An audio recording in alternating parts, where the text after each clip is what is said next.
The Millionaire and His Unknown Sons. A millionaire is stuck in traffic when he spots his ex-girlfriend on the street with three boys who look identical to him. Intrigued, he abandons everything to confront the past he thought he'd overcome. What? Maria reveals leaves him in shock. The boys are his sons and he never knew about it. But it's the conclusion of this story that will leave you completely speechless. If this story interests you, don't forget to subscribe to our channel and tell us which city you're watching from. Will continue. I promise this will be the best story you'll hear in your life. Ryan Mitchell drummed his fingers impatiently on the steering wheel of his silver Porsche as traffic crawled along Fifth Avenue. The clock showed 8:45, and he had a crucial meeting with foreign investors at 9 p.m. His phone wouldn't stop ringing. Ryan, the Japanese investors have already arrived in the conference room, informed his secretary for the 10th time. Keep them calm. Offer coffee, water, whatever they need. I'm stuck in the worst traffic jam of the year, he replied, adjusting his Italian tie that perfectly matched his custom-made suit. Ryan was the picture of business success. At 38, he commanded Mitchell Developments, a company he had transformed into a powerhouse in the American real estate market.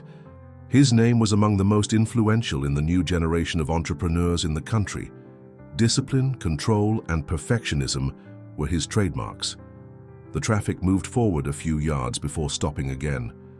That's when his gaze, until then fixed on the car's GPS, drifted to the bus stop across the avenue. Ryan's heart nearly stopped. There, sitting on a simple bench, was her, Maria. Dark brown hair tied in an unpretentious bun, thin-framed glasses framing the green eyes he knew so well. 5 years had passed since the last time he saw her, when he decided to end their 3-year relationship without much explanation, only claiming he needed to focus on his career. But it wasn't Maria who made his world collapse in that instant. It was the 3 children around her, 3 identical boys, with blonde hair and defined curls, exactly like Ryan had when he was a child. 3 miniature versions of himself, approximately 5 years old. The phone rang again, but this time he didn't answer. Cold sweat trickled down his forehead as his mind processed the information. The math was simple and cruel. 5 years since the breakup, 3 children who seemed to be exactly that age. It's not possible, he muttered to himself, while watching Maria adjusting the coat of one of the boys. Without thinking twice, Ryan turned off the car, left it in the middle of the traffic jam, and ran across the avenue, ignoring honks and curses from drivers. When he reached the bus stop, he was breathless, his heart hammering against his chest. Maria. She looked up, and surprise gave way to an expression that mixed shock and apprehension. The 3 boys looked curiously at the man in a suit who seemed to have just run a marathon. Ryan, she replied dryly, standing up and instinctively placing herself in front of the children. What are you doing here? He couldn't take his eyes off the boys. One of them hid behind his mother, while the other 2 stared at him with almost scientific curiosity. Are they? He began but couldn't finish the sentence. Yes, Ryan. They're your sons, Maria confirmed, lowering her voice so the children wouldn't hear. I tried to tell you when I discovered the pregnancy. I called you dozens of times, sent emails, even went to your office, but you had completely blocked me from your life. Ryan's world spun. In his perfectly calculated life plan, there was no room for this variable. Father.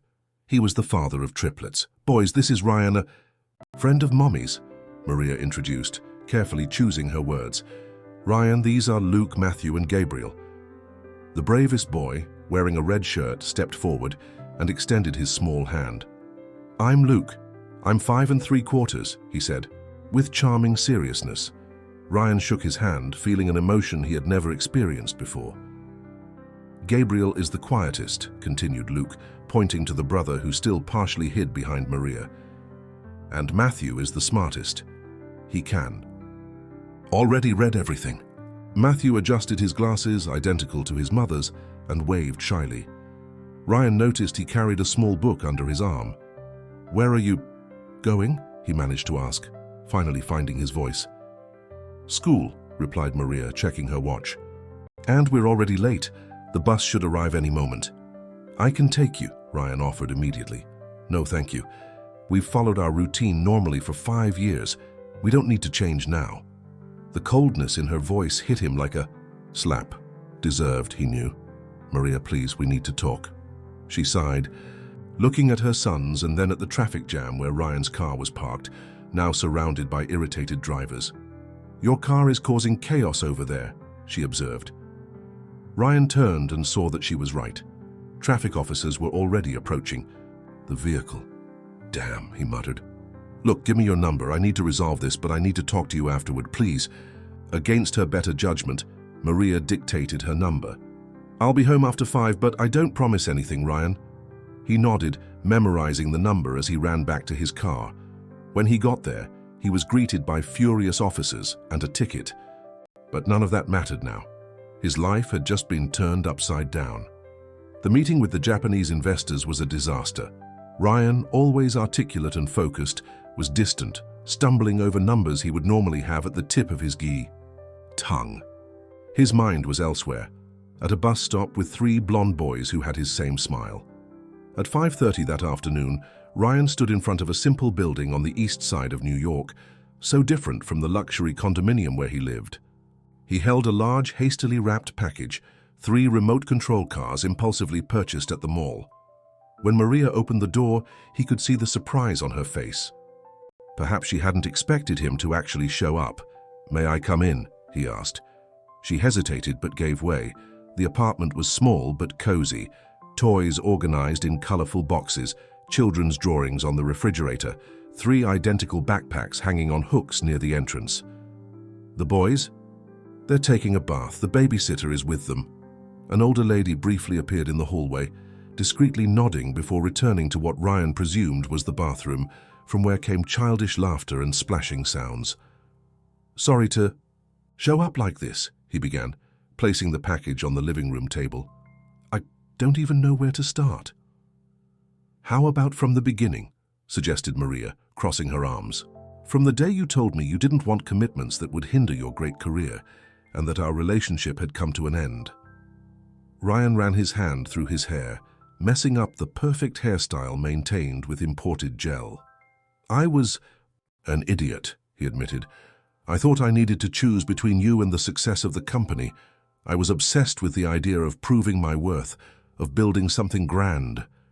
"And you built it," she stated, pointing to the expensive watch on his wrist. "Congratulations, mission accomplished." "Maria," his voice failed. "If you had known I was pregnant, would you have stayed? Out of obligation?" She shook her head. "That's not what I wanted, Ryan.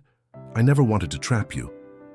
"How was it?" he asked, suddenly overcome with curiosity. "The pregnancy, their birth?"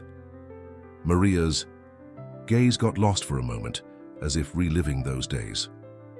"It was scary. I discovered they were triplets at the second ultrasound. I was on bed rest from the 5th month. My mother came from upstate to help me.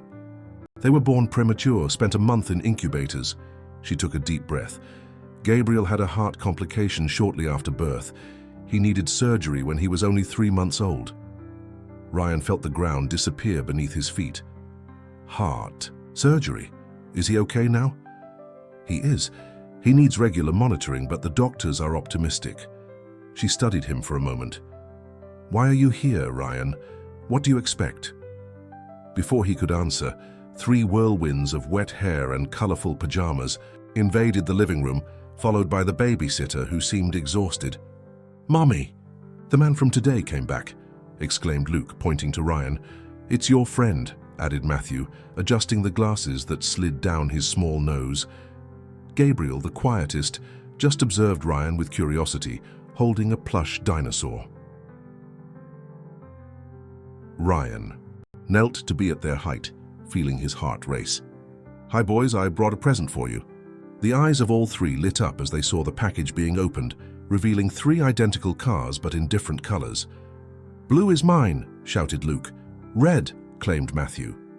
Gabriel looked at the remaining green car and then at Ryan as if waiting for permission. "The green one is yours, Gabriel," Ryan said softly, "if you want it." The boy carefully took the toy, examining it with meticulous attention that reminded Ryan of himself as a child. Maria observed the scene with a mixture of emotions. Seeing her sons interacting with their father for the first time was surreal.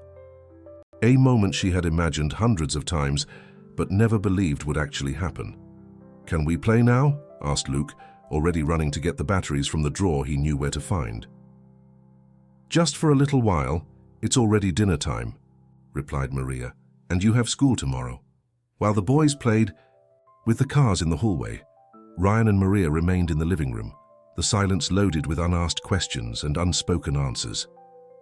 "I want to know them, Maria," he finally said. "I want to be part of their lives." 5 years, Ryan. 5 years in which I faced everything alone.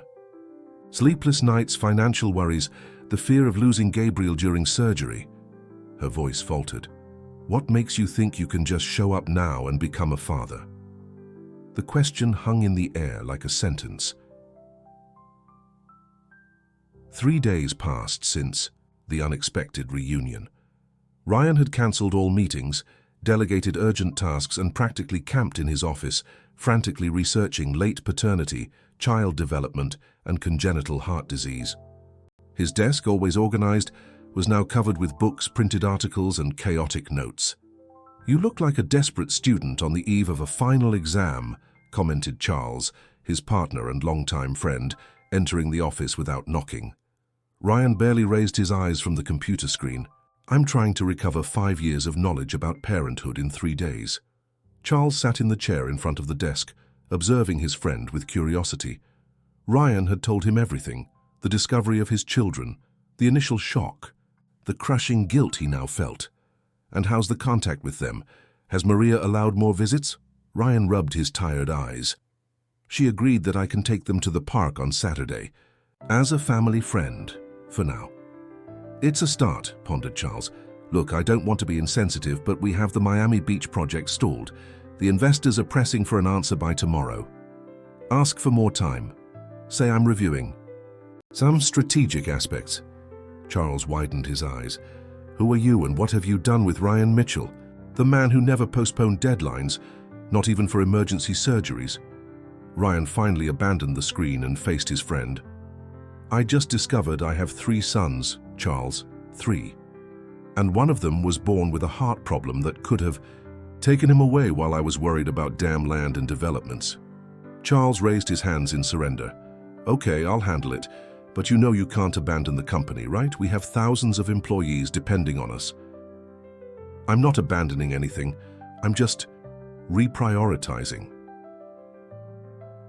On Saturday, Ryan arrived at Maria's building 30 minutes before the agreed time.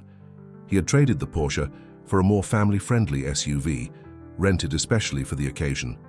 In the back seat, 3 identical child seats were impeccably installed, after he had watched at least 20 tutorials on YouTube. When the boys came down with Maria, they were unrecognizable. Combed hair, matching clothes, new sneakers. Ryan noticed her effort to prepare them for this moment. "Remember what we talked about," Maria was telling the children as they approached. "Always stay together and obey Uncle Ryan." "Uncle Ryan," repeated Luke, testing the words with a suspicious expression. "I don't think he looks like an uncle," commented Matthew, always analytical. "Uncles are fun like Uncle Jack, who does magic tricks." Gabriel just held his mother's hand more tightly, his large green eyes, identical to Maria's, studying Ryan intensely. "We'll have fun, I promise," assured Ryan, opening the car door. "Look, I installed car seats for you." "Blue is mine," shouted Luke, running to get in. "I want the middle one," decided Matthew. Gabriel looked at his mother, hesitant. "It's okay, sweetheart. Mommy will be waiting when you come back," assured Maria, bending down to kiss his forehead. "I'll take good care of them," promised Ryan in a low voice. She nodded, serious. "You have my number. Gabriel takes medicine at 2 in the afternoon. It's in his small bag, a small pill dissolved in water, don't forget." "I won't forget." During the trip to the park, Ryan tried to maintain a conversation, asking about school, friends, and favorite activities. Luke talked non-stop. Matthew answered with surgical precision, and Gabriel remained silent, looking out the window. At The park, the dynamic remained. Luke ran to all the playground equipment, demanding that Ryan push him higher on the swing. Matthew preferred strategy games, like the giant chess available at one of the tables. Gabriel followed his brothers at a distance, observing everything with caution. "Don't you want to play on anything?" asked Ryan, finally managing a moment alone with Gabriel, while the other two competed in a race. The boy shrugged, squeezing the plush dinosaur he had brought with him. "Does this dinosaur have a name?" he tried again. "Rex," replied Gabriel, in a low voice. "Like Tyrannosaurus Rex? Is he fierce?" Gabriel shook his head. "He's scared. He's afraid of being alone." The simple answer hit Ryan like a punch in the stomach. The boy was projecting his own feelings onto the toy. "You know, Rex doesn't need to be afraid. He has you to protect him, right? And you have your brothers and your mother." "And my father?" Gabriel suddenly asked, looking at him intensely. Ryan froze. He wasn't prepared for that question. "Your father?" "Mommy said our father is far away working. Luke asks about him sometimes, but I don't. I don't remember him." "How could you remember?" thought Ryan, feeling guilt corrode him from the inside. "Do you ever ask about him? About what he's like?" Gabriel shrugged again. "Matthew says we don't need a father. We have Mommy." Before Ryan could process that information, his phone rang. It was a reminder, Gabriel's medicine. He checked. "The time, 2:05 p.m. Gabriel, it's time for your medicine. Let's get your brothers." Gathering the triplets was a complex operation that involved promises of ice cream after the medicine. Seated on a bench, Ryan opened Gabriel's small bag and followed Maria's instructions, dissolving the pill in water. "Do you know why you take this medicine, Gabriel?" he asked, while the boy drank the contents of the cup. "For my heart to be strong," he replied. "Mommy says I have a special heart." Ryan smiled, touched. "Your mother is right. You have a very special heart." The rest of the afternoon passed between ice creams, games, and more attempts to get closer to Gabriel. When they returned to Maria's apartment, all three boys were exhausted but satisfied. Luke couldn't stop talking about how Ryan had taught him to do somersaults. Matthew described with precision the chess strategies they had discussed, and even Gabriel smiled discreetly. "Seems like everything went well," commented Maria, watching. The children ran to show their grandmother, who was visiting, the small presents Ryan had bought at the park's gift shop. "They're amazing children, Maria," said Ryan, genuinely impressed. "You've done an incredible job with them." "I had to," she replied without resentment, just stating a fact. There was no option. I wish I could make up for these years." "You can't. Time doesn't go back, Ryan." "But the future is still open," he argued. "I want to be present from now on." Maria crossed her arms, defensive. "Why? What changed? Isn't your company your priority anymore?" "Everything changed," he admitted. "Seeing my sons, getting to know them, even if just for a few hours, I realized how much I've lost, how selfish and blind I was." Before Maria could respond, Luke ran back, pulling Ryan's hand. "Uncle Ryan, Grandma wants to meet you." The boys' grandmother was a severe-looking lady who analyzed him from head to toe when he entered the living room. "So you're Ryan," she said in a neutral tone. "Mrs. Helen," he greeted, extending his hand. She ignored the gesture. "My daughter went through a lot alone. I hope you're not here to complicate her life even more." "Mom," warned Maria. "It's okay," said Ryan. "Your mother has every right to be protective." Helen softened her expression a bit. The boys enjoyed the outing, especially Gabriel, who rarely gets enthusiastic about strangers. Ryan felt a warmth in his chest hearing that. It was a small victory. In the following weeks, a routine began to establish itself. Ryan spent Saturdays with the boys, taking them to parks, museums, movies. With each meeting, he noticed more details about their personalities. Luke was impulsive and fearless, Matthew intellectual and observant, Gabriel sensitive and intuitive. He also began to learn more about each one's specific needs. He discovered that Luke had mild dyslexia, which explained his resistance to reading activities. Matthew, on the other hand, already read above his age level, but had difficulty socializing with other children. And Gabriel, besides the heart condition, suffered from mild asthma, requiring special care on days with high pollution. In his office, a silent transformation was happening. Photos of awards and business recognitions gave way to colorful children's drawings. His schedule, previously filled with consecutive meetings, now had entire blocks reserved as unavailable, which coincided with school presentations and the boys' medical appointments. Charles observed this change with a mixture of admiration and concern. "I never thought I'd see you leaving in the middle of the day to watch a children's play," he commented, after Ryan cancelled an important meeting to see Matthew performing as a tree in the school play. "Neither did I," admitted Ryan. "But I don't want to miss anything else. I've already lost too much time." One afternoon, when picking up the boys for a planned outing, Ryan found Maria particularly stressed. Papers scattered on the kitchen table, glasses on the tip of her nose, disheveled hair. "Did something happen?" he asked, concerned. She sighed, taking off her glasses and massaging her temples. "Problems at work. They're restructuring the department and my position could be eliminated." "What do you do again?" asked Ryan, realizing they had never really talked about her life in these weeks. "Of reconnection. I'm a translator and editor at a publishing house. I work mainly from home, which allows me to take care of the boys. But if I lose this job..." "I can help," he offered immediately. "Financially, I mean. After all, they're my children too." "I don't want your money, Ryan," she replied, proud as always. "We've managed fine until now. But it doesn't have to be that way. I have resources. I can guarantee comfort for them, for you." "To ease your guilt?" she asked, hitting the mark. Ryan retreated, struck by the truth of those words. Part of his offers was, yes, motivated by guilt, but there was more. "It's not just guilt, Maria, it's responsibility. It's wanting to participate in their lives in every possible way."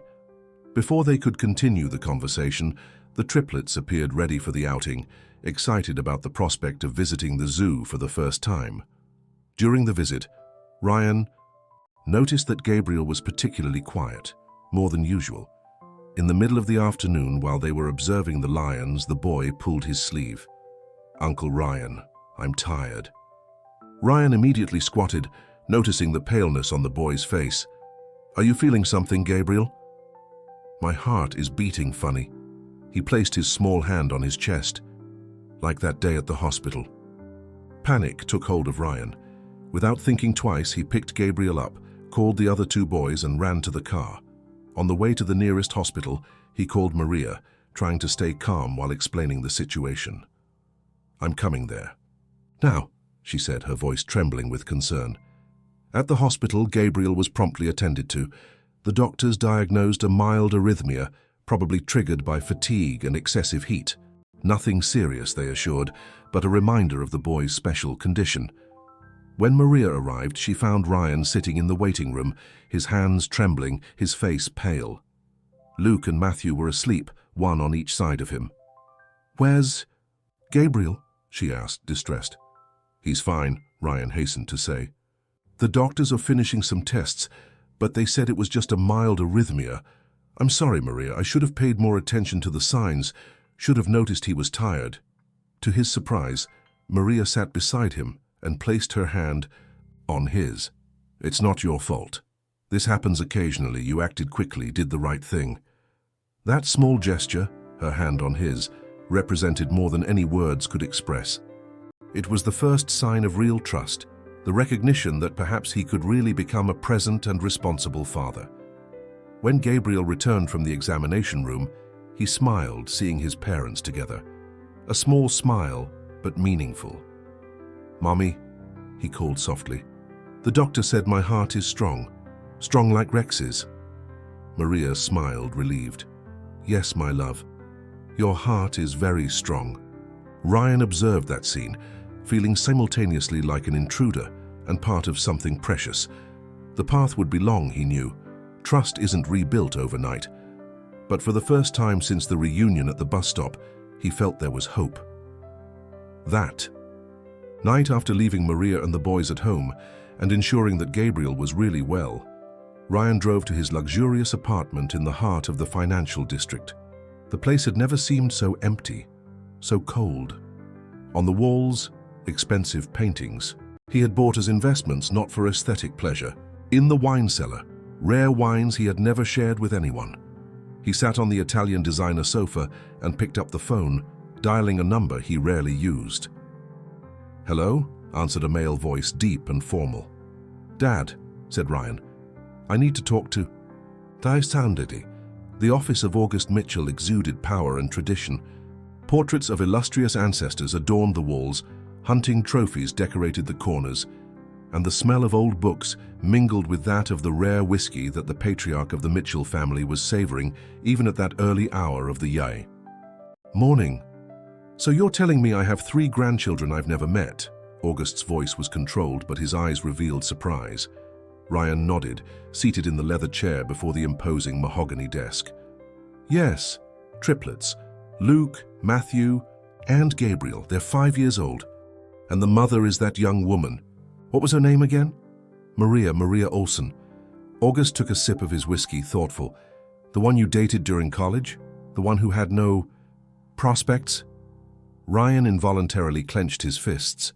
Those had been the exact words his father had used years ago when he learned of the relationship. "Maria is a translator, graduated in literature with a master's degree. She raised 3 children practically alone while building a respectable career." The sound came out like a judgment. "And why did she hide my grandchildren all these years?" "She didn't hide them," corrected Ryan, feeling the old pattern repeating, his father distorting facts to fit his narrative. "She tried to tell me several times. I was the one who completely blocked her." "Why?" The direct question caught Ryan by surprise. He had expected accusations, not questioning. "Because I was following your advice," he finally answered. "Focus on career. Avoid emotional distractions. Build your empire first, family later." August frowned, placing the glass on the desk with a calculated movement. "Don't put your choices on me, Ryan. I always taught you about responsibility, about honoring commitments, and about abandoning who and what didn't serve your purposes," completed Ryan, surprising himself with his boldness. He had never spoken to his father like this. A tense silence settled between them. "What do you want from me, Ryan?" August finally asked. "Approval? Advice? Money for child support?" "I wanted you to meet your grandchildren. I thought that maybe..." Ryan hesitated. "Maybe you could do differently with them. Be the grandfather you never were as a father." August's expression remained impassive, but something in his eyes changed. "Bring them here next Sunday. Your mother will be happy to prepare lunch." On the way back to the office, Ryan reflected on the conversation. He had never had a close relationship with his father. August Mitchell was an old-school man, rigid, distant, demanding. His childhood had been marked by constant demands and rare displays of affection. Perhaps for this very reason, he had been surprised by his father's relatively contained reaction to the news of the grandchildren. "Mr. Torres from the development company called 3 times today," informed his secretary as soon as he entered the office. "He said it's urgent." "I'll return the call later," replied Ryan, entering his office and closing the door. On his desk, there were 3 new drawings, gifts from the boys from the last weekend. Luke had drawn what appeared to be a spaceship full of chaotic details. Matthew had made a precise diagram of the solar system with the planets in approximate scale. Gabriel had drawn his family, Maria in the center, the 3 boys around and a little apart, a taller figure that Ryan recognized as himself. He was contemplating the drawings when his cell phone rang. It was Maria.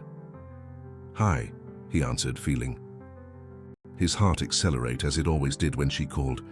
"Ryan, sorry to bother you during business hours." Her voice sounded anxious. "But something happened at Matthew's school. He got involved in a fight." "A fight, Matthew?" Of all the triplets, Matthew was the most peaceful, always preferring books to confrontations. "Yes. The principal wants to talk to the parents. I'm in the middle of an urgent translation and can't reschedule. Could you go? I know it's asking a lot, but..." "Of course I'll go," he responded without hesitation. Send me the address and time." 2 hours later, Ryan entered the primary school where the boys studied. The place was modest but well kept. Colorful walls, children's work displayed on bulletin boards, a welcoming environment. The principal, a middle-aged woman with a severe expression, received him in her office, where Matthew waited, head down, his glasses slightly crooked on his face. "Mr. Mitchell," the principal greeted. "I'm Vera Gould, thank you for coming." "What exactly happened?" asked Ryan, sitting next to Matthew and placing his hand on his shoulder in a gesture of support. Matthew hit a classmate during recess, something completely out of character for him, I must emphasize. Ryan looked at his son, surprised. "Matthew, is this true?" The boy adjusted his glasses, still not raising his eyes. He was mocking Gabriel, calling him weak-hearted, saying that he wouldn't last long. Ryan felt a lump in his throat. "And what did you do?" "I pushed him." Hard, he fell and hit his head. Matthew finally raised his gaze, his eyes full of a mixture of shame and determination. "I know it was wrong, but he was being cruel to Gabriel." The principal sighed. "We understand the motivation, but we cannot tolerate violence, no matter how justified it may seem. Matthew will stay in from recess for a week, and we ask that you talk seriously with him about resolving conflicts peacefully." Ryan nodded, processing the situation. "I understand and respect the school's decision. I will talk to him, you can be sure." In the car on the way home, Ryan tried to find the right words. He never imagined that his first serious conversation as a father would be about bullying and violence. "Matthew, I understand why you did what you did. Wanting to protect your brother is instinctive and noble, but using violence—" "Would you have done differently?" interrupted the boy, surprising Ryan with the direct question. Ryan hesitated. The truth was that he probably would have reacted the same way at Matthew's age. "I don't know, maybe not, but that doesn't mean it was the right thing to do." Adults always say to tell the teacher, but the teacher wasn't there. And when she is, she just says to ignore it, that it's kids playing. There was a surprising bitterness in the voice of a boy just 5 years old. "Gabriel gets sad. He doesn't show it, but I know. We're triplets. We feel the same things." Ryan parked the car and turned to face his son. "You're an amazing brother, Matthew. But next time, let's think of other ways to resolve this, okay? Ways that don't get you in trouble." "Like what?" asked the boy, genuinely curious. "We could talk to the boy's parents, or request a meeting with all the students to talk about respecting differences. There are many children like Gabriel, with special conditions, who deserve understanding, not bullying." Matthew seemed to consider the idea. "Would that really work?" "I don't know," Ryan admitted honestly, "but it's worth trying the path of dialogue before resorting to confrontation." The boy nodded, thoughtful. "Can I ask you something?" "Sure." "Why do you stay at our house sometimes but never sleep there?" "My friends' parents live with them." The question hit Ryan like a punch. How to explain the complexity of the situation to a 5-year-old child? "It's complicated, Matthew. Your mother and I aren't married." "But you're our father, aren't you?" The question came loaded with a certainty that surprised Ryan. "How did you—" "I heard Grandma talking to Mommy. She said you were our father and that you had come back." Luke didn't believe it, but I did.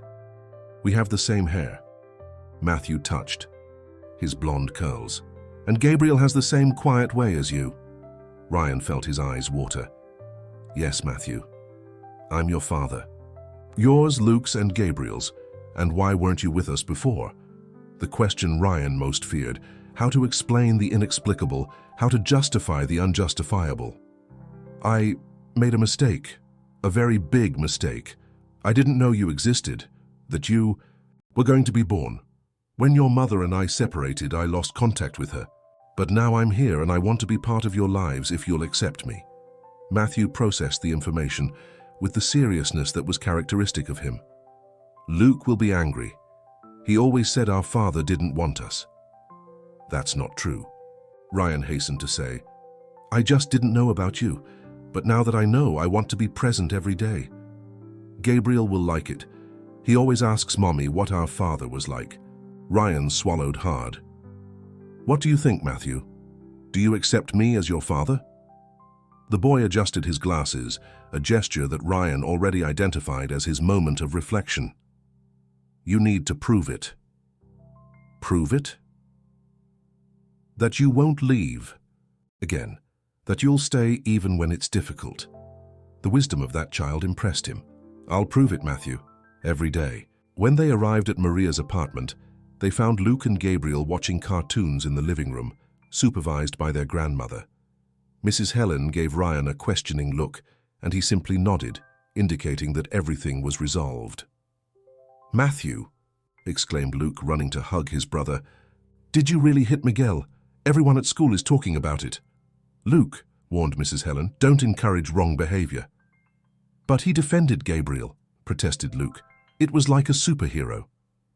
Gabriel, who had remained quiet on the sofa, approached Matthew timidly.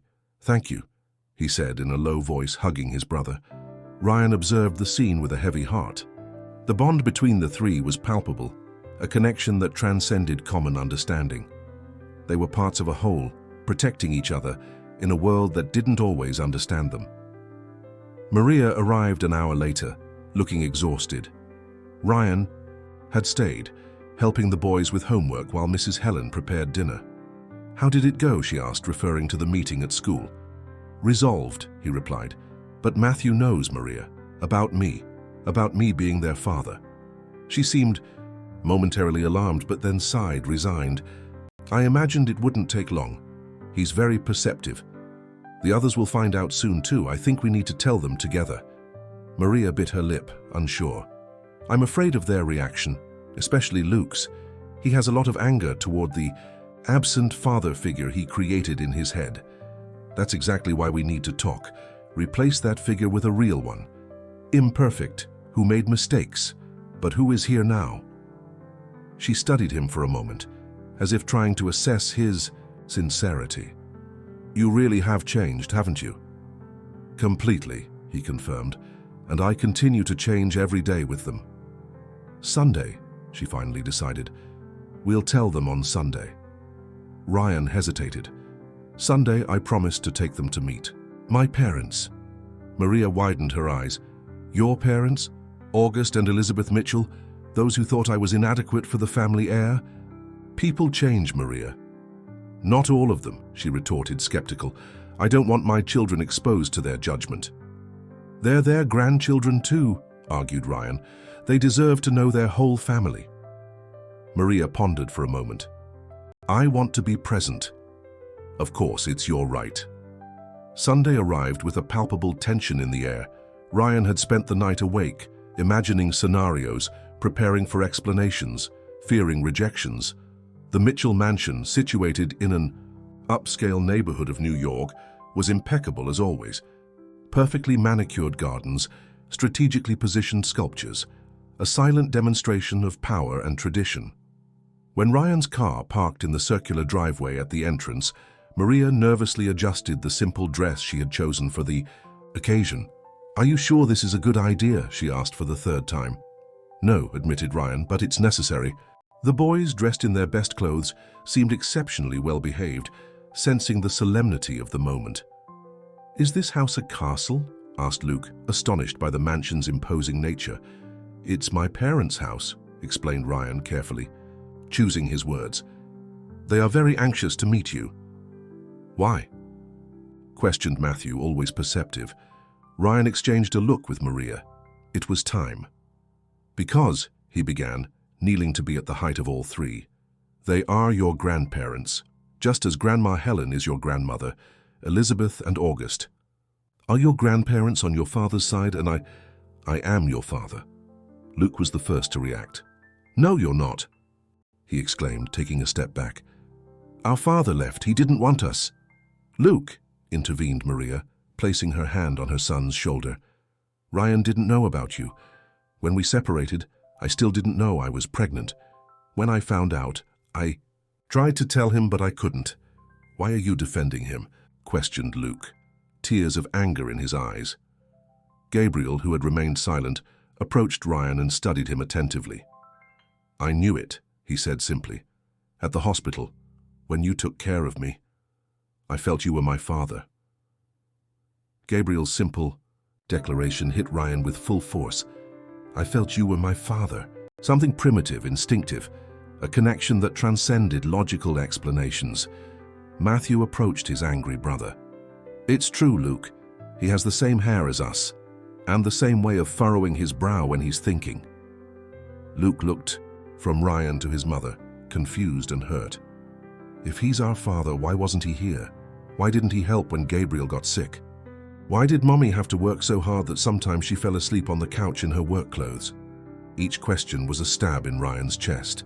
The guilt, already his constant companion, multiplied exponentially. "I have no excuses, Luke," he admitted, his voice breaking. "I made wrong choices, I was selfish, but I'm here now trying to fix what I can, not to erase the past, but to build a future with you if you give me that chance." Luke crossed his arms, unyielding. "I don't want a father. We have Mommy, that's enough." "That's okay," replied Ryan, respecting his son's timing. "I won't force anything. I'll be here when you're ready." Before the conversation could continue, the mansion door opened. Elizabeth Mitchell, an elegant woman of 60, impeccably arranged. Grey hair appeared on the upper landing. "You must be my grandchildren," she exclaimed, descending the stairs with surprising animation. Maria and Ryan exchanged apprehensive looks. This wasn't exactly how they had planned the introduction. Elizabeth approached the boys, studying them with admiration. They're identical to Ryan when he was that age. Same curls, same curious look. She turned to Maria. "And you must be the brave mother who raised these beauties alone. I have much to thank you for." The sincerity in Elizabeth's tone caught Maria off guard. She expected coldness, found warm reception. August appeared next, more restrained but visibly curious. "Come, in, lunch is served. We have much to talk about." During lunch, served in the imposing dining room with a view of the gardens, Elizabeth captivated the boys with stories about their father as a child. Even Luke, still resistant, listened with disguised interest. "Your father had a huge collection of toy cars," she told them. "He never let anyone touch them. Once your Uncle Philip took one without permission and Ryan didn't speak to him for a week." "I collect cars too," commented Gabriel timidly. "I know," replied Elizabeth, smiling. "Ryan told us. He said you're very organized with them." Gabriel smiled, surprised that his father knew and shared this detail about him. August observed the interaction with an enigmatic expression. Ryan noticed that he seemed especially interested in Matthew, who demonstrated fascination with the rare books displayed on the shelves. "Do you like books, young man?" August finally asked, addressing his grandson. "Yes, sir," replied Matthew, politely, "especially science and history ones. Come with me after lunch. I have a library that might interest you." August's invitation was something rare. His private library was his sanctuary, a place where few were admitted. While the children were distracted with dessert, Ryan observed August approaching Maria, who still maintained a defensive posture. "Ms. Olson," he began, with a formality he couldn't disguise. "I want to thank you for raising my grandchildren so well. They are exceptional boys." Maria seemed momentarily disarmed. "Thank you, Mr. Mitchell. And I apologize," he continued, surprising everyone, "for any negative impression I may have left in the past. Hasty judgments are rarely correct." Ryan almost choked on the wine he was drinking. Never, in his entire life, had he heard his father apologize to anyone. The afternoon went better than Ryan could have hoped. Elizabeth showed the boys old photo albums. August conducted Matthew on a tour of the library that lasted almost 2 hours, and even Luke began to lower his guard when he discovered the old collection of toy cars that Elizabeth had kept from Ryan's time. When it was time to leave, Elizabeth hugged each of her grandchildren with genuine affection. "Come back soon," she asked. "This house needs more joy." In the car, on the way home, a reflective silence predominated. There was much to process: the revelation of paternity, the meeting with the grandparents, a whole new family configuration taking shape. "They were nice," Luke finally commented, breaking the silence. "Grandma Elizabeth makes better chocolate cake than Grandma Helen." "Luke," reprimanded Maria, but there was a smile on her lips. Grandpa August has a lot of books, said Matthew, impressed. He showed me a world map from the 1800s. Gabriel remained silent, but there was a new sparkle in his eyes as he watched Ryan driving. At Maria's apartment, after putting the boys to bed, Ryan and she met on the small balcony. The night was pleasant, starry, a rarity in New York. "Your parents surprised me," admitted Maria. "Especially your mother." "Me too," confessed Ryan. "I've never seen her so grandmotherly." "People change," she said, repeating his words from days ago. "Yes, they do." They remained silent for a moment, contemplating the city lights. "What happens now?" she finally asked. "The boys know you're their father. Luke is still processing it, but Gabriel and Matthew have already accepted it. What will our dynamic be like from now on?" Ryan took a deep breath. It was the question he himself had been asking. "I want to be part of their lives, completely, not just on weekends or special occasions. I want to be present in their daily lives, in school tasks, in medical appointments, on nightmare nights. It means I want to officialize the paternity, legally, give them my last name if you agree, and—" He hesitated, knowing the next step was bold. "I'd like to propose new living arrangements. We don't have to live together, you and I, but perhaps we can find an arrangement that allows more proximity." Maria frowned, thoughtful. "Are you suggesting I sell my apartment and buy something near yours?" "Impossible. The prices in that area are absurd." "No," he corrected. "I'm suggesting that I sell my apartment. That we find a new place, a condominium perhaps, with 2 houses. One for you and the boys, another for me. Close enough that I can be present daily, but respecting our individual spaces." Maria stared at him, surprised by the proposal. "You would abandon your penthouse apartment in the Upper East Side?" "In the blink of an eye," he confirmed. "That place was never a home, just an address." She smiled slightly, recognizing the sincerity in him. "Let's talk about this, calmly. There's much to consider." Ryan nodded, satisfied with the opening. He didn't expect immediate answers. He knew that trust is rebuilt gradually, brick by brick. "For now," she continued, "I think we can start with something simpler. Dinner here, tomorrow night. Just the 5 of us. A first meal as family." The word family, coming from her lips, was like music to Ryan. "That would be perfect," he replied, feeling a happiness he hadn't experienced in a long time. When leaving the apartment that night, Ryan noticed a small package in his car. Inside, there was a drawing, clearly made by Gabriel, of 5 figures holding hands: Maria, Luke, Matthew, Gabriel, and himself. In the corner of the paper, a single word written in careful, childish handwriting: Dad. 6 months had passed since that revealing Sunday. Autumn was arriving in New York, painting the park trees with golden and reddish hues. Ryan watched the triplets playing at the playground of the newly inaugurated condominium where they now lived. Oakwood Residences was a family development in the west side of the city, with ample green areas and enhanced security. A perfect middle ground between the excessive luxury Ryan was accustomed to and the practicality Maria had always prioritized. As he promised, Ryan had sold his penthouse apartment and invested in 2 comfortable houses in the same condominium. Maria and the boys' house was larger, with 4 bedrooms, an office where she worked on her translations, and a backyard. His, smaller but equally cozy, was just 2 streets away, close enough to participate in his son's daily routine, but preserving everyone's independence.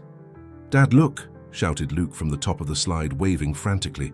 "I'm going to slide down upside down." "Don't even think about it," warned Ryan, rising from the bench where he was sitting.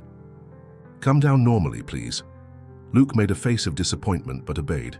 Of the 3, he had been the last to accept Ryan as a father, but now, ironically, he was the one who most sought his attention and approval. Gabriel approached silently, as was his custom, and sat beside Ryan on the bench. He carried an astronomy book almost bigger than himself. "Dad, it says here there are planets made only of gas. How can someone live on a gas planet?" Ryan smiled, enchanted by his son's curiosity. "Well, nobody lives on those planets. At least not that we know of. They're very hostile environments for beings like us. Hostile? What's that? It means dangerous, uninhabitable, places where it would be very difficult for us to survive. Gabriel nodded, absorbing the information. Like the hospital where I stayed when I was a baby. Mummy said it was a hostile place for small babies like me. Ryan felt a tightness in his chest. Although he hadn't been present during those critical moments, the stories about Gabriel's hospitalization after heart surgery still affected him deeply. Something like that, he agreed. But you were very strong and overcame that hostile place. Didn't you? Gabriel smiled shyly. Mommy says I'm a warrior. And she's absolutely right. Matthew joined them, carrying a small insect box he had assembled with the help of Grandpa August, who surprisingly had revealed himself to be an enthusiast of entomology. I found a different ladybug, he announced, showing the small insect. That moved slowly at the bottom of the transparent box. It has yellow spots instead of black. Fascinating, commented Ryan, genuinely interested. We can research it when we get back home. Home. The word still sounded strange when referring to the new family arrangement they had built. It wasn't conventional. Rarely were their meals only him, Maria, and the boys. Often Mrs. Helen joined them, or his parents appeared for visits that became increasingly frequent. Sometimes Charles and his wife brought their children to play with the triplets. It was an expanded, non-traditional family, but it worked. Ryan's phone rang, interrupting his thoughts. It was Maria. "Everything okay over there?" she asked. "Everything's great. Gabriel is exploring the mysteries of gaseous planets. Matthew discovered a mutant ladybug, and Luke was just prevented from going down the slide head first." Maria laughed. "Normal day then. I'm just leaving the meeting now. I have news." "Good. News, I hope." "Great news. I'll tell you at dinner. Can you bring the boys in half an hour? I'll stop by the market quickly." "No problem. We'll be there." When Ryan hung up, he noticed Luke observing him intently. "Was that Mom?" "Yes, we're going home in half an hour. She has news." "Are you going to get married?" the boy asked directly, catching Ryan completely off guard.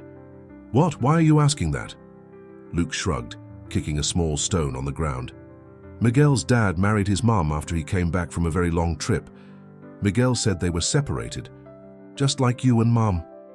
Ryan knelt to be at his son's height. "Luke, relationships between adults are complicated. Your mother and I get along very well now, but that doesn't mean we're going to get married." "But you like her," insisted Luke. It wasn't a question. Ryan hesitated. The truth was that over these months of coexistence, his feelings for Maria had resurfaced stronger than before. He admired the strong and determined woman she had become, the dedicated mother, the competent professional. But they had agreed to maintain a friendly and cooperative relationship for the sake of the boys without romantic complications. "I like your mother very much, Luke. She's an incredible person. But not always do two people who like each other stay together romantically. The important thing is that we're a family, even living in separate houses." Luke made a face of dissatisfaction. "But it would be cooler if we all lived together. Then you could take me to school every day, not just on Mondays and Wednesdays." "Things are good the way they are now, don't you think? You have 2 houses, 2 rooms full of toys." Luke didn't seem convinced, but was distracted by Matthew calling him to see something he had found near the artificial lake. That night, gathered at Maria's house for dinner, the atmosphere was especially animated. She had prepared the boys' favorite lasagna and seemed radiant when she finally sat at the table after serving everyone. "So what's the big news?" asked Ryan, curious about her enthusiasm. Maria took a deep breath, smiling. "I received an amazing offer today. The publishing house wants to expand to the international market and offered me the coordination of the Portuguese to English translation department." "That's wonderful," exclaimed Ryan, genuinely happy for her. "Congratulations." "Thank you." She bit her lip, hesitant. "But there's one detail. The position would require some international travel. Not many, maybe 3 or 4 times a year, lasting a week each." The meaning of that information hung in the air. It would be the first time Maria would be away from her children for so long. "Does that mean Dad will stay with us when you travel?" asked Matthew, always quick to connect the dots. Maria looked at Ryan, a silent question in her eyes. "Of course," he responded without hesitation. "You would stay at my house, or I could stay here. Whatever is more comfortable." "I want to stay." "At Dad's house?" exclaimed Luke immediately. "He has that cool video game." "I prefer to stay here," opined Gabriel timidly. "All my books are organized the way I like." "We can decide that when the time comes," intervened Maria, relieved by Ryan's prompt acceptance. "The important thing is that I have your support to accept this opportunity."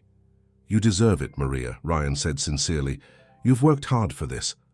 After dinner, while the children watched a movie in the living room, Ryan helped Maria with the dishes, a small routine they had naturally established over the months. "Thank you," she said while putting away the plates, "for supporting my decision. I know it's not easy to take on all three alone, even if just for a few days. It's the least I can do after everything you faced alone." Maria smiled, wiping the counter. "I'm not alone anymore. We have a support network now. Your parents, my mother, even Charles and Patricia offered to help with the boys." "It's funny how things have changed," reflected Ryan. "A year ago, my life was completely different. I thought I had everything: success, money, recognition. But I had nothing of what really matters." "And what really matters, Ryan?" He looked at her, feeling the weight of that seemingly simple question. "Connection, belonging, purpose beyond work and material achievements." A comfortable silence established itself between them as they finished organizing the kitchen. Ryan noticed how they moved in sync, anticipating each other's movements like a dance rehearsed for years. "Luke asked me today if we're going to get married," he commented, trying to maintain a casual tone. Maria almost dropped the glass she was drying. "What? Where did he get that idea?" "Apparently a friend's father came back after a separation and they got married. He made the connection with our situation." "And what did you answer?" "The truth.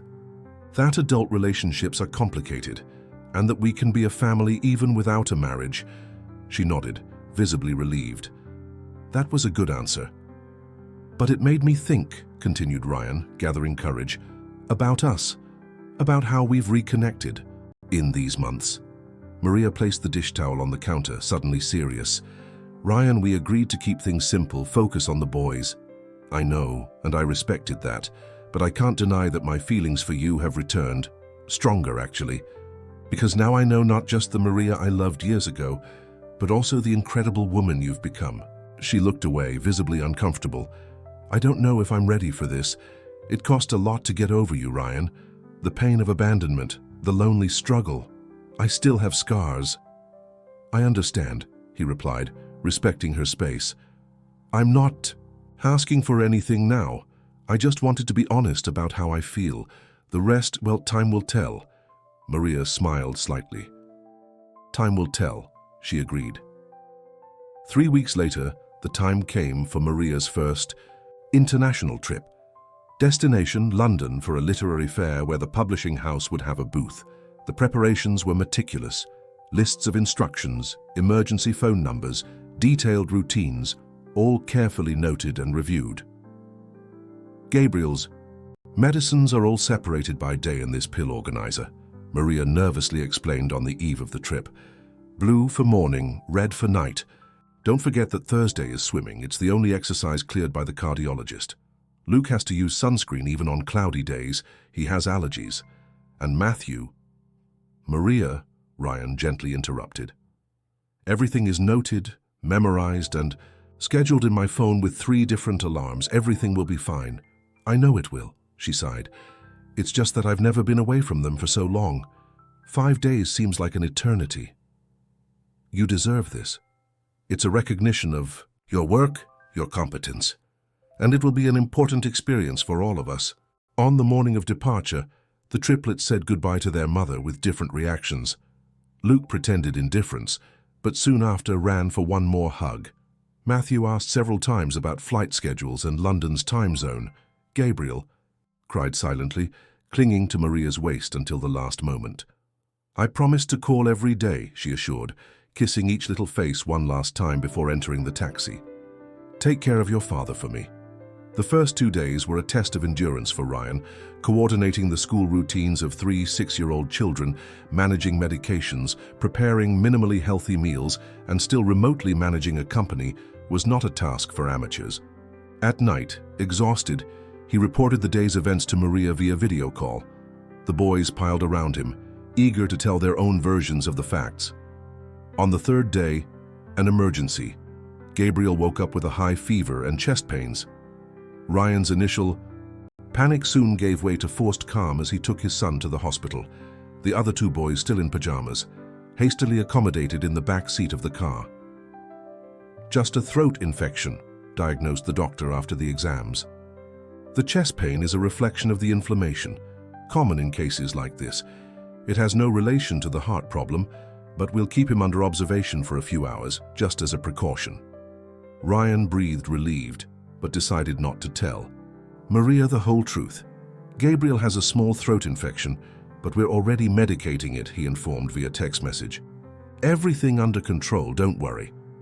What he didn't expect was the reaction of Luke and Matthew. The 2, normally agitated and competitive with each other, showed themselves to be extraordinarily cooperative and attentive during their brother's crisis. Luke prepared Gabriel's favorite corner on the sofa, with pillows and the plush dinosaur. Matthew organized the books that his brother liked to read when he was sick. Together, they insisted on sleeping in Gabriel's room that night, setting up an improvised camp on the floor. Observing the 3 asleep, Ryan felt an overwhelming emotion. Those 3 small people were parts of his being, extensions of his heart, that now beat outside his chest. How could he have lived without them for so long? How had he thought that professional success could replace this primitive connection, this unconditional love? When Maria returned from her trip, she found a surprisingly organized house and 3 children excited to share their survival adventures. With Dad, Gabriel had already recovered. Luke had learned to make almost edible sandwiches, according to his own words, and Matthew proudly demonstrated the new toy organization system he had implemented with Ryan's help. "It seems you managed very well without me," commented Maria, mixing pride and a hint of melancholy. "We survived," replied Ryan with a smile, "but we all missed you. The house isn't the same without you." Weeks later, with the routine stabilized again, Ryan faced a new challenge: the triplets' birthday party. Turning 7 was an important milestone, and he wanted the celebration to be memorable, the first he would participate in as a father. "We don't need anything extravagant," insisted Maria, concerned about the grand plans he seemed to be formulating. "A simple party at the condominium with school friends would be perfect." "Let me do this, please," asked Ryan. "I promise not to overdo it much." The result was a curious combination that reflected the new reality of that family. The chosen venue was the condominium's party room, decorated with elegant simplicity. The guests included schoolmates to important executive partners of Ryan's business. The cake, instead of a single frosted monument, was 3 small personalized cakes, a chocolate one with a space theme for Luke, a red berry one with book, drawings for Matthew, and a vanilla one with dinosaurs for Gabriel. During the party, Ryan observed his sons having fun, each in their own way. Luke at the center of attention, organizing games. Matthew in a quieter corner with some friends, exploring a board game. Gabriel alternating between his brothers, clearly happy with everyone's presence.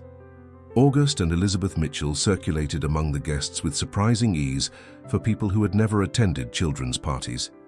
Mrs. Helen, initially resistant to getting closer to her daughter's ex-in-laws, now chatted animatedly with Elizabeth about recipes and home remedies.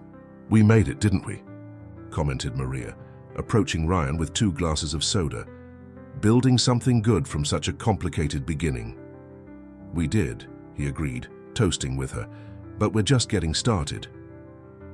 At the moment of the happy birthday song, the 3 birthday boys were positioned side by side in front of their respective cakes. The crowd began to sing, adult and children's voices blended in a familiar and exciting melody. Ryan felt a small hand pulling his pants. It was Gabriel. "Dad," he called softly, "I'm afraid of being forgotten when it's time to blow out the candles." Ryan smiled, understanding the fear of his shyer son of being overshadowed by his more extroverted brothers. Without saying anything, he took Gabriel by the hand and positioned him in front of himself with protective hands on his shoulders. "This way, nobody forgets you," he assured, leaning down to speak into his son's ear. Maria captured the moment, her eyes watering at the simplicity and depth of that gesture. A father ensuring his son that he would never be forgotten or left behind. A silent promise of constant presence, of protection, of unconditional love. When the song ended and the candles were blown out amid applause, Ryan felt complete in a way he had never experienced before. It wasn't the ephemeral satisfaction of closing $1 million deal or acquiring another luxury item. It was a deep, rooted, unshakable fullness. After the party, with the children finally asleep, exhausted from the day's emotions, Ryan and Maria sat on the balcony of her house, as they had done so many times in the last few months. The New York sky, rarely starry, displayed that night an unusual spectacle of visible constellations. "We should wake up the boys to see this," commented Ryan. "Especially Gabriel with his passion for astronomy." "Let them rest," replied Maria, smiling. "There will be other starry nights." Yes, there would be other nights, other days, other birthdays, graduations, achievements, challenges, a whole life ahead, not to recover lost time, that would be impossible, but to build new memories, strengthen bonds, learn from mistakes. "I've been thinking," Maria began after a moment of contemplative silence, "about what you said before my trip, about your feelings."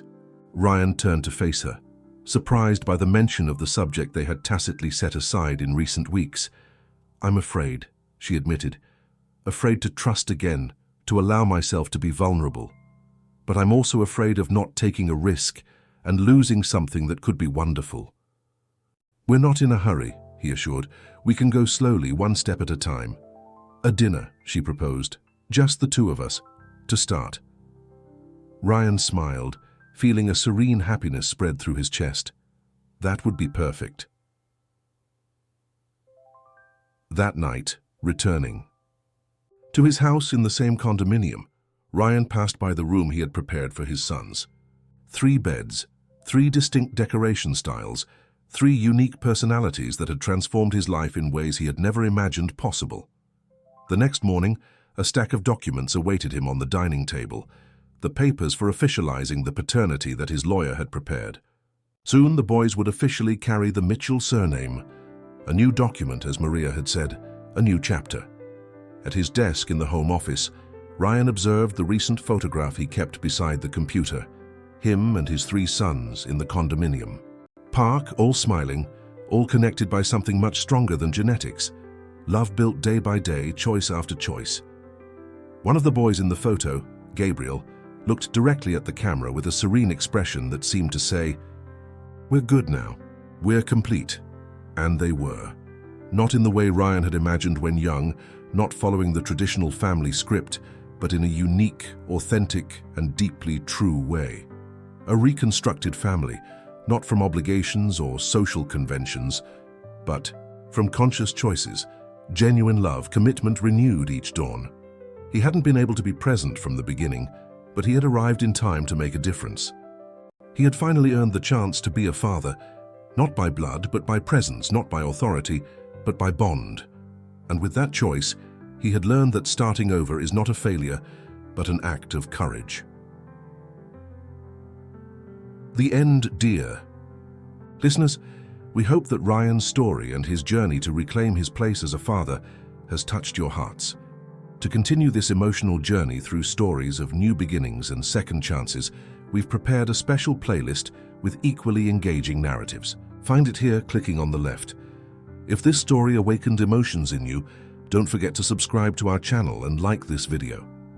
Daily, we bring unique stories that explore the complexity of human relationships and the beauty of personal